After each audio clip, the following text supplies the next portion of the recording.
how patient Chicago fans are going to be. But head coach Matt Nagy says they're not rushing Justin Fields onto the field next season. They did make an aggressive move up to get him, and he is not making any guesses about when Fields will make his debut. For him, it's going to be exciting for him to just come in here and learn how to be a professional quarterback. It's not going to happen overnight. When the time is right, I promise you, every single person will know, including Justin, when it's the right time. And that's naturally how it happens. Well, it's not the Kansas City, Alex Smith, Patrick Mahomes situation. This is Chicago, and both of you are on the hot seat, yourself and the GM. And Chicago has not had a quarterback in decades. And you just made an aggressive move up for a guy that a lot of people had ranked second right behind Trevor Lawrence, and some people even thought he might be a better prospect than Trevor Lawrence. He will play this year. So yes, we're going to see him on the field. If you're questioning at all how people feel about your current quarterback situation without Justin Fields, you can go and check the mentions under that QB1 post that you guys put up with Andy Dalton. Also, look at the schedule. Remember how last year, a couple years ago, we predicted when Lamar Jackson would start? Remember, we nailed it. We predicted week 11. And we kind of predicted when Tua would get an opportunity. Wait until the Bears' schedule comes out. If they get a bye or the Lions are coming up in week 9, I don't even think it'll last that long. I don't either, but there's a time to play him. So, listen, if it's Green Bay at Lambeau, you're not going to start him. Look at your schedule. Matt Nagy's going to look at that thing and go, okay, we got the Lions, then a bye, and then home against blank. Then you build some momentum. So he's going to play. My guess is first couple weeks in November, he'll play. Yeah, I don't think it's going to be very long at all. First of all, the fan base wants to see him. Yeah. Second of all, what is your quarterback situation? Nick Foles and Andy Dalton. So how are either of them going to fare against the Green Bay Packers? The fans are going to want to see him, and I don't subscribe as much to as other people do to like rookie quarterbacks need to sit for a year.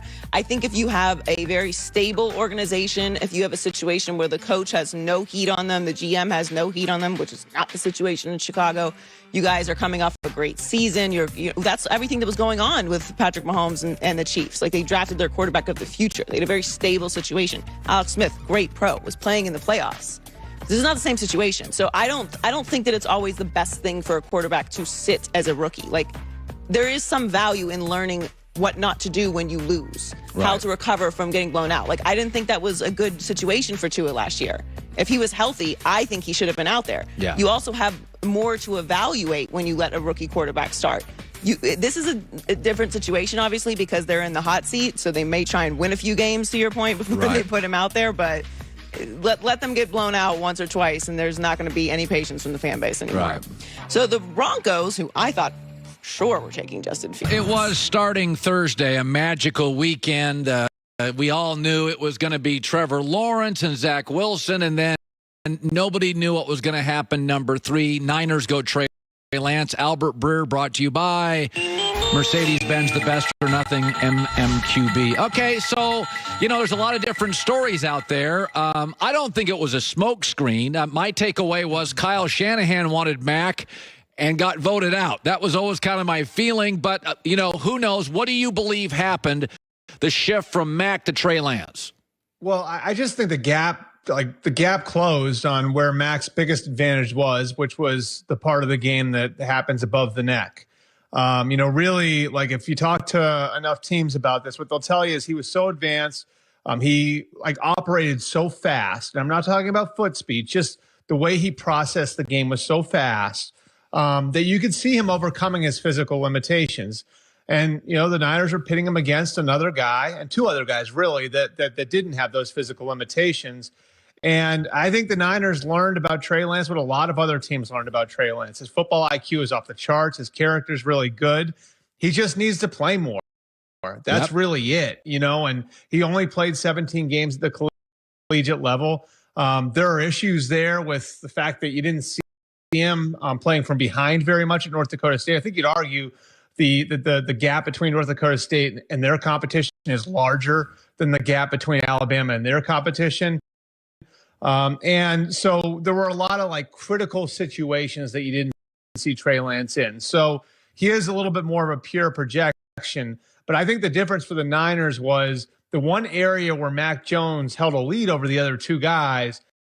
I mean, really over the course of the month between the trade and the draft, Trey Lance was able to close that gap to the point where the Niners felt like they couldn't pass up on the upside that Lance brought to the table. You know, before we get into the Aaron Rodgers stuff, I'm not a big believer in draft grades. It's consumable. I get it. It's fun. I did think Miami, just in terms of first 4 or 5 guys taken, I thought, boy, that is a good draft. You know, it's funny. When I watched Miami's draft, my takeaway is the Jets are a fourth-place team, is that Buffalo's better. New England's got all the opt-ins. And I thought Miami, which has great defense and special teams, went offense. I guess if I said best draft weekend, is there anybody for you that stands out?